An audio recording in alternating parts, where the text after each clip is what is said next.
Hi guys, welcome back to yet another safest video. Today we are going to do one of those typical recursion questions that are very common, but according to me you won't be able to solve the question if you haven't seen this earlier, if you haven't done it earlier.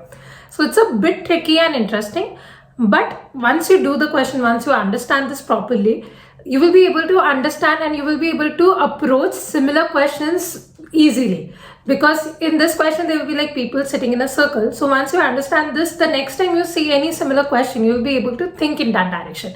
And that is why this question is very important, because if you suddenly see this in an interview, I doubt whether you'll be able to suddenly come up with a solution. And that is why practicing the questions that are very common are very, very important. So let's get started. This is the question that we are going to do today. It's called Josephus Problem. It's a medium level question and the code is going to be very, very small. It's just about finding the recurrence relation, and that is why it is important to understand what the question says. So we are given a total number of n people sitting in a circle. So if you see, they are sitting in a circle and then you are given a number k. What is this number k for? So given the total number of persons n and a number k, which indicates that k minus 1 persons are skipped and kth person is killed in a circle in a fixed direction. So you're going to start from first place, skip k minus 1 people and keep killing one person each time. In each iteration you're going to kill one person after k minus 1 places, and then you have to find the last person who will be remaining. You are the last one remaining and surviving. So we have to output that, okay, which is the last person that is going to be saved. Let's make diagram and let's understand. So don't worry, it will be clear from the diagram completely. So we are going to take a case where n is equal to 5 and k is equal to 3, and we are going to make diagram and understand. Okay, n equal to 5 means what? That there are n people and we are going to skip k minus 1, that is we are going to skip two places and kill one person. Let's take like this: 1, 2, 3, 4 and 5, and we are going to start killing the people now. We are going to start from the first position. We start from here and we are going to skip k minus 1 places. So basically we are going to skip 2 people. So 1 and 2 we skip and we kill third one. So once we kill this, we again next time what are we going to do? We are going to skip one. We are going to start from here, skip 1 and 2 and kill this person. Then we are going to start from here, skip 1 and 2, we are going to kill this person. We are going to start from here, skip 1, 2, going to kill this person. So this is the last person remaining. This is the answer. Okay. Now what do we do in recursion? We try to break the bigger problem into smaller problems, right? So here we know that for n equal to 5 and for k equal to 3, our answer is 4. Okay. Now we are going to try getting this answer from our smaller problems. How are we going to do that? Let's see that now. Okay. So the first time that I killed a person, so this was my circle. This is how I looked: 1, 2, 3, 4, 5. Right, the first person that I killed was, I started from here, I skipped 2 people, 1 and 2, and I killed this person, right? I killed this 3. So here, after this, what happens is that my n reduces, the number of people in the circle reduces, but the number of places that I'm going to skip for the next killing, that is my k, is going to remain same. So in this smaller problem, what has happened is that n has reduced by 1, it has become n minus 1, but the k is remaining same. So what I'm going to do is, I'm going to try finding a relation between f of nk and f of n minus 1k. Why am I doing this? Think about it like this. So I want the answer for n people and k killings. After my first killing, k is same, but what is happening? My n is reducing by 1.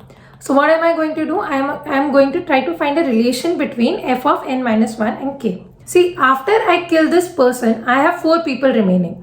But now what is changing is that I am starting from this point.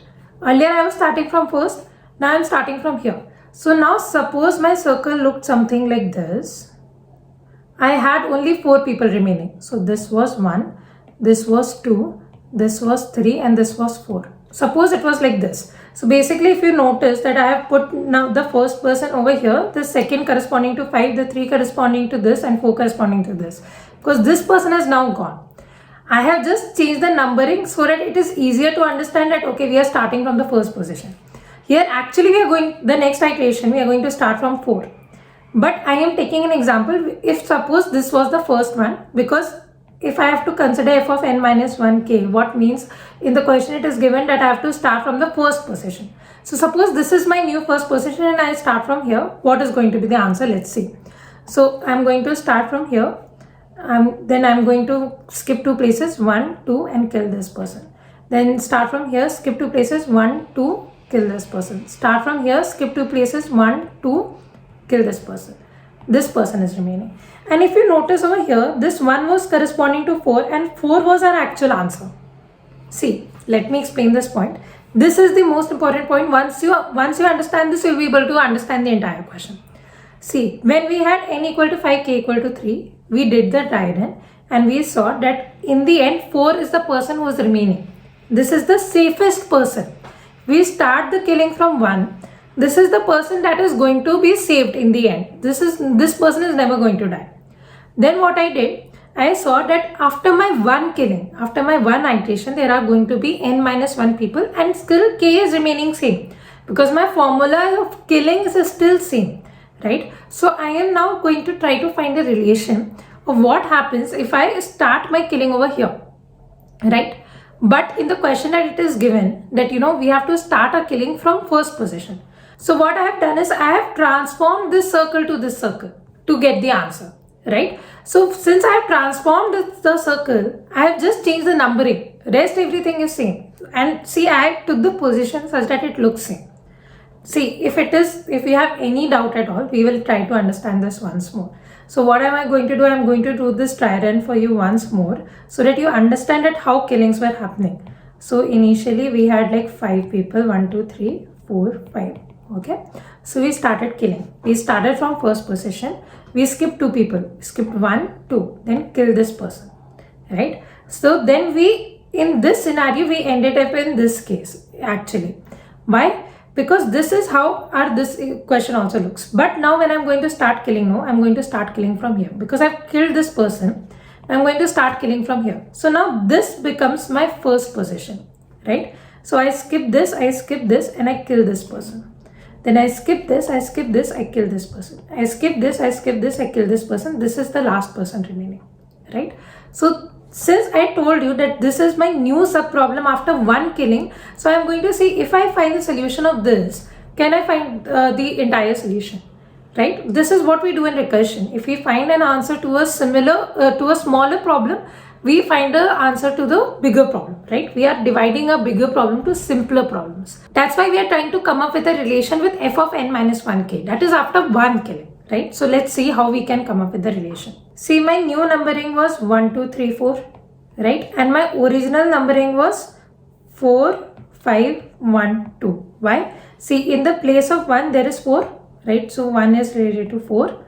In place of 2, there was 5. So in place of 2, there was 5. In place of 3, there was 1, right? And in place of 4, there was 2, right? So this is basically my initial numbering, right? So let me just write it over here. This is my initial numbering, right? And this is my new numbering of the new subproblem, right? So now I know that for the new subproblem, my answer is 1, right? So for what will be the answer? It will be corresponding to 1. What was the initial numbering? It was 4. So this is how I can find the answer. See, now what is going to happen is, once we find a relation between f of n and k, and we find a relation between f of n minus 1k, what is going to happen is, I'm going to start from 5, 3, I'm going to convert the problem to f of 4, 3, then I'm going to convert it to f of 3, 3, then f of 2, 3, f of 1, 3, f of 1, 3 is answer will be what? 0, because that is the person that is safest, right? So we are just going to return. Let's understand this once more. So what am I going to do? My new numbering is 1, 2, 3, 4, right? In the place of 1, what was the initial numbering? It was 4. In place of 2, what was the initial numbering? It was 5. So I put 5. In place of 3, what was the initial numbering? It was 1. In place of 4, what is the initial numbering? It was 2. So I have to somehow come up with a relation that from here I can get this. From 1 I can get 4. From 2 I can get 5. From 3 I can get 1. From 4 I can get 2. So this is the tricky part, right?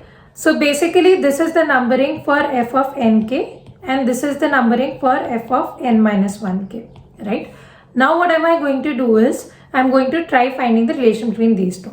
See, whenever we were doing the killing, what were we doing? We were skipping k minus 1 people. See, from 1, if we skipped k minus 1 people, our k over here is 3. Our answer would have been what? Just adding the number 2 to just try to find a relation, okay? So this number becomes 3, this number becomes 4, this number becomes 5, this number becomes 6. This is what I have just added k minus 1 over here. Why have I added k minus 1? Because we were skipping k minus 1 people. So I just saw that, okay, after skipping, what is the new numbers? Now, if you notice over here, if I take mod of the original n that I had, the original number of people were 5, right? So this new number that I have, 3, 4, 5, 6, if I take mod of this, see what I'm going to do is, I'm going to take mod of 5. What is the mod of 5 value over here? Mod of 3 is, 3 mod 5 is what? It is 3. 4 mod 5 is what? It is 4. 5 mod 5 is what? It is 0. 6 mod 5 is what? It is 1. See, this is just this plus 1. 5 is just 4 plus 1. 1 is just 0 plus 1. 2 is just 1 plus 1. I know you must be confused at how am I coming up with this. I will explain it to you, so don't worry at all. See, first thing that I did was that I was skipping k people after every killing. So what have I done is, in the new numbering that I had, I added k minus 1. Okay, I added k minus 1.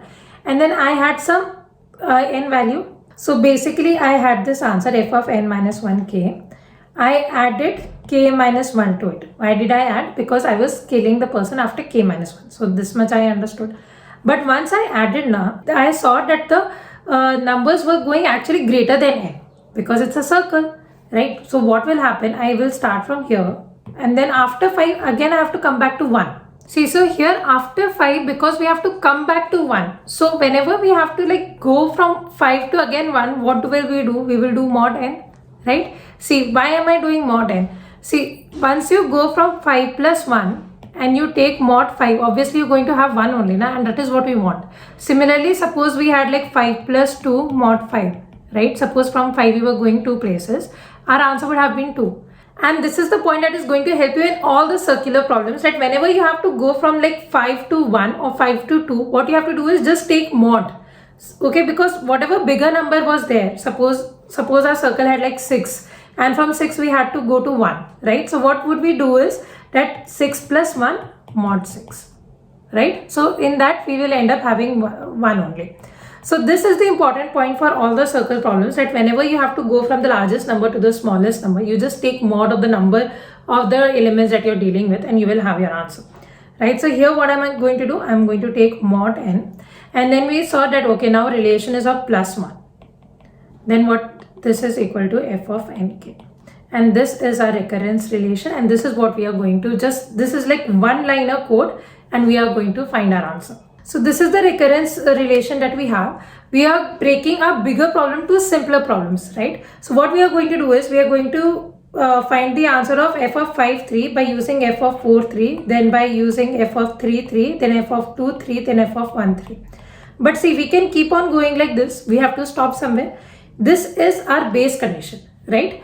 Because if we don't stop here, what happens is, we are going to keep calling from for f of 0, 3, f of minus 1, 3, and these don't make sense. 0 people, minus 1 people. We are never reaching 0 people only. In the end, there is 1 person remaining. The person is not going to kill itself, right? So what we are doing is, we are stopping our recursion. This becomes our base condition. This becomes the condition where we are going to stop the stack overflow, where we are going to stop our recursion.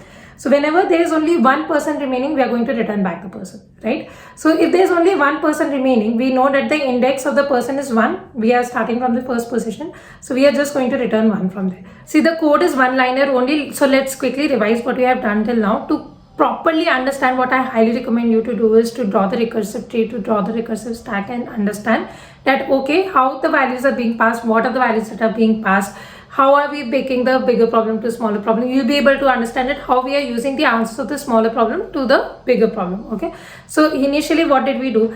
We saw that, okay, after 1 killing, we are dividing our problem into a smaller problem. So basically there were n people and k skipping was given to us. So after 1 killing, there will be n minus 1 people, and k will remain same because the condition of killing is still same. Then we saw that, okay, after this killing, what happens is, our first position gets shifted by k minus 1 positions, because that is the number of people that we skipped, right? So now after skipping these many people, now that is the position there our first skipping will start from, right? So that is our new starting position now. So we added k minus 1. Then why did we do mod n? We did mod n because we knew that we are dealing with circles. So from the biggest number, we have to come to back to 1. That is why we did mod n. And then we saw that, okay, the relation is of +1. So we did that. So this is how we came up with the solution. Then we saw that, okay, our base condition will be when there is only one person. In that case, we just have to return back that person and the index will be 1 because that is how our numbering is starting from 1. So let's quickly write the code. It's very simple. Let's finish this. Okay, so let's start with our base condition. So if our n is equal to 1, basically when there is only one person, we are going to return the same person is going to win, right? So that is the safest person, so we are going to return 1. Otherwise, what we are going to do is we are going to return the same function we are going to call again. So f of n minus 1k, right? So n minus 1k we did. So this is going to return us some answer. Then what are we going to do? We are going to add k minus 1 to it because we knew that our starting position has shifted by k minus 1. Then we did mod n. Why did we do mod n? Because we are dealing with a circle. Then we did +1, right? Now let's try running this and see, does this work? Yes, so this works. Let's submit and see. We have passed all the test cases and this works. I am very sure that some of you will definitely have some doubts because this is not a very trivial question. It's a tricky question. That is why we have picked it up after understanding recursion very properly. You should be able to understand it how we are using the smaller problems to find the answer to a bigger problem. And then you should be able to draw the recursive tree, to draw the recursive stack, see how the values are being passed and how we are reusing them. So I hope you will be able to understand properly from recursive tree and stack. If not, I am here to clear your doubts. Let me know in the comments if you have understood or not. We are going to start picking up some trivial questions now. So it is very, very important that you show up and you practice these questions because these are the questions that are going to help you in interviews and these are asked very, very commonly. So do show up, do share the question with your friends and I hope you found it interesting. See you tomorrow.